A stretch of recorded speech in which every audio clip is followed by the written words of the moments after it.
Bom dia! Tá começando mais um episódio da Lolerer, seu podcast jurídico direto, prático e sem juridiquês. Eu sou o Victor. E eu sou a Gisele. No Giro Jurídico de hoje, vamos ver a proposta do CNJ sobre sanções disciplinares a magistrados, a revisão de juros bancários acima da média, a dispensa de uma trabalhadora após o laudo de TEA do filho e a manutenção de uma condenação por homicídio no Rio. E no destaque Lolerer, a PF investiga suspeitas de fraude na gestão do banco Digimais e obteve o bloqueio de até 670 milhões de reais. E na coluna LL Insights, a discussão é sobre cotas reconhecidas judicialmente antes do registro e os limites entre direitos societários retroativos e obrigações perante credores. Então vamos para mais uma quarta-feira, dia de Jogo do Brasil, e no final a gente vai aproveitar para fazer um bolão aqui para os ouvintes do podcast, então fiquem comigo até o final. Peguem um café, coloquem o fone e vamos entender como essas decisões estão movimentando o direito no Brasil e no mundo.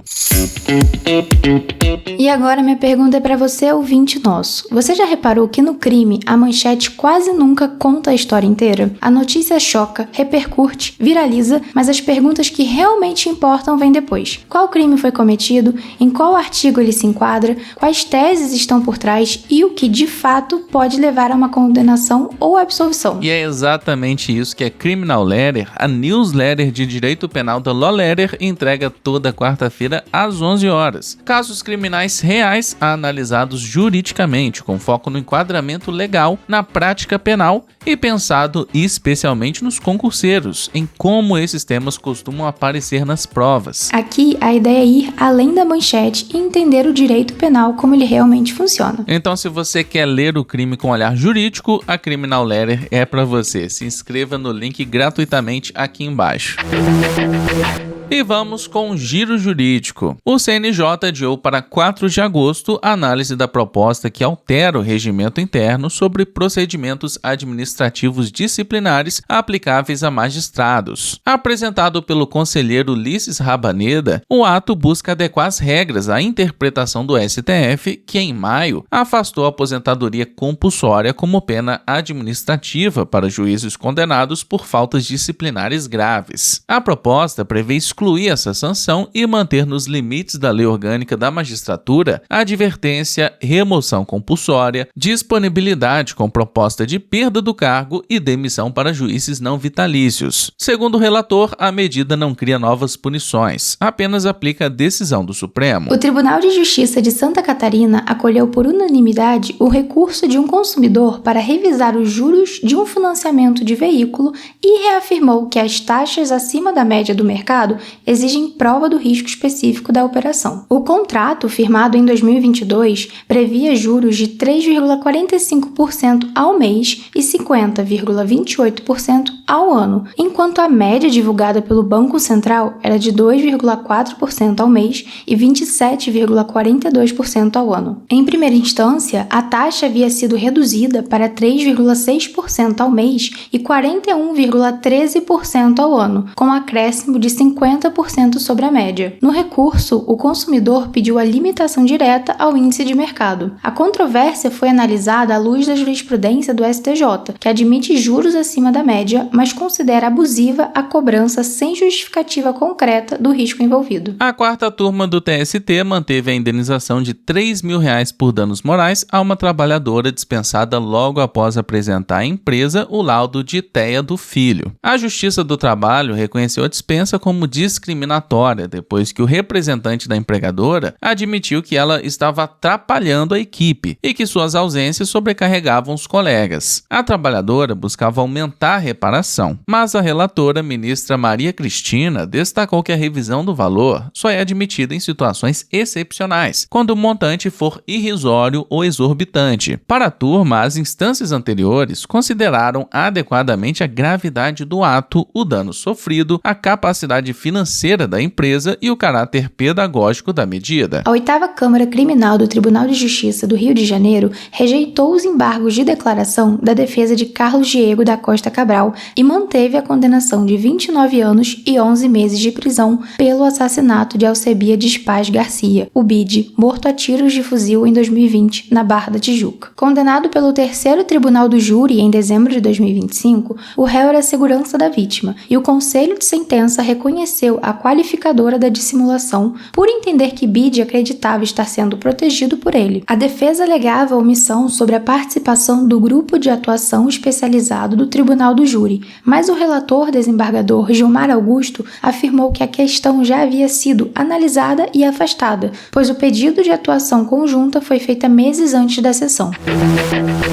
E vamos agora com o nosso destaque do dia. A Polícia Federal deflagrou nesta terça-feira a Operação Miragem para investigar suspeitas de crimes contra o sistema financeiro nacional ligados à gestão do Banco Digimais. Mais de 50 policiais federais cumprem 9 mandados de busca e apreensão, expedidos pela Justiça Federal em São Paulo contra 10 empresas e 8 pessoas físicas. A decisão judicial autorizou ainda o afastamento dos sigilos bancários e fiscal dos investigados, além do sequestro e bloqueio de bens e valores de até 670,3 milhões de reais. Entre os investigados está Edir Macedo, proprietário do banco. Como ele reside no exterior, não houve pedido de busca e apreensão contra ele neste momento. A investigação aponta uma suposta manipulação sistemática de balanços e resultados contábeis, com supervalorização de ativos e geração artificial de receitas que poderiam alcançar centenas de milhões de reais. O objetivo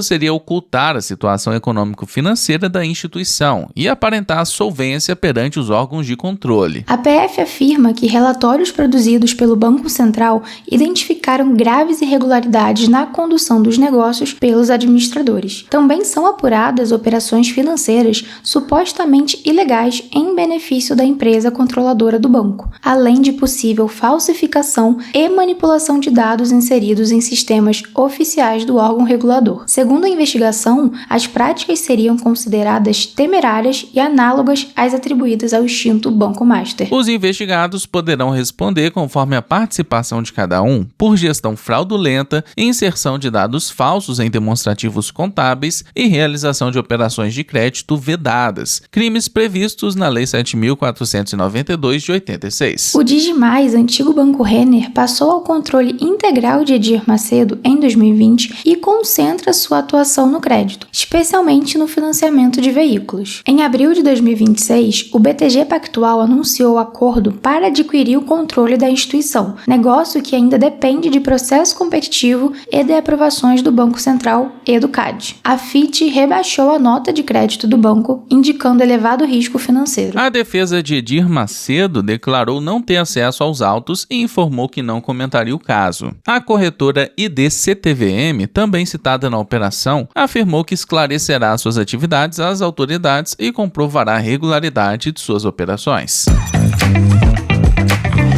E vamos à coluna de hoje do LL Insights, o espaço de análises do portal Lohlerer. O texto é assinado pela advogada empresarial Kelly Viana. Em junho de 2026, a terceira turma do STJ, no recurso especial 285-219, sob relatoria do ministro Ricardo Vilas Boas Cueva, decidiu que a ação de exigir contas contra sócio-administrador não depende da inclusão formal do autor no contrato social, desde que exista vínculo jurídico que justifique o pedido. O caso envolveu uma mulher que recebeu em separação consensual homologada em 2009 7.500 cotas de uma sociedade limitada, equivalentes a 25% do capital social. A alteração só foi registrada na Junta Comercial em 2018. O STJ reconheceu que ela poderia exigir contas também pelo período anterior ao registro, observado o prazo prescricional de 10 anos. A decisão parte de uma premissa consistente. O dever de prestar contas previsto no artigo 1020 do Código Civil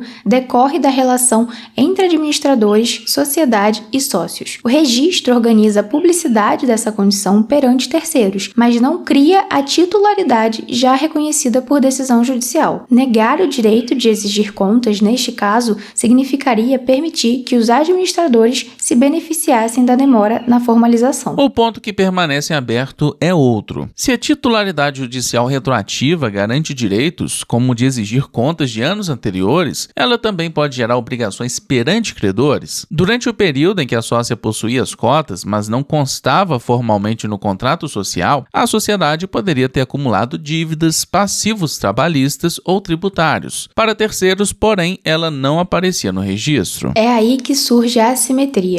Os artigos 1150 e 1154 do Código Civil vinculam a eficácia dos atos societários perante terceiros ao registro público. O STJ não afastou essa regra, mas criou uma zona cinzenta. A titularidade judicial pode ser suficiente para exercer direitos contra os administradores, mas ainda não se sabe até que ponto ela poderá produzir efeitos em relação às obrigações perante credores. O precedente reforça a urgência de formalizar alterações de cotas decorrentes de separações, inventários, partilhas e adjudicações. Também acende um alerta para administradores, credores e investidores. A ausência de um nome no contrato social não elimina necessariamente a existência de uma titularidade reconhecida judicialmente. O resultado do caso é correto, mas a jurisprudência ainda precisará definir os limites dessa titularidade retroativa. O sócio não registrado pode exigir direitos de períodos anteriores. Resta saber quais responsabilidades poderão acompanhar essa mesma condição. E esse foi apenas um pequeno resumo do artigo publicado lá no LL Insights. Se você quiser conferir ele na íntegra, é só clicar aqui no link da descrição. E se você é advogado e tem uma leitura própria sobre o que está acontecendo no direito, envie sua análise ou tese pelo link na descrição.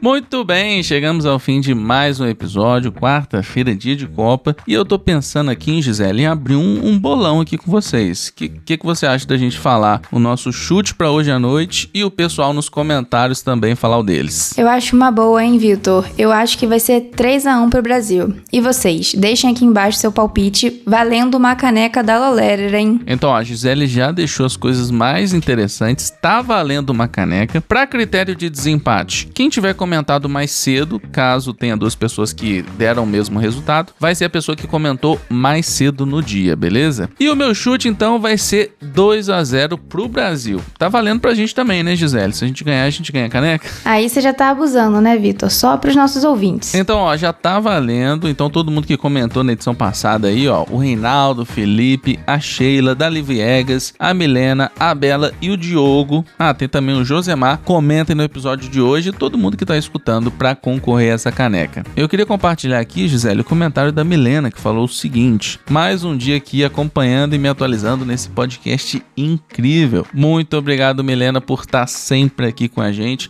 e todo mundo que comentou também está sempre presente. Se você ainda não é inscrito, aproveita para se inscrever na nossa newsletter jurídica, ela é gratuita e o link está aqui na descrição. E não esquece de seguir o nosso podcast, avaliar com 5 estrelas e compartilhar com seu amigo. Por hoje era isso, muito obrigado por ter escutado a gente até aqui e até amanhã. Até amanhã, pessoal!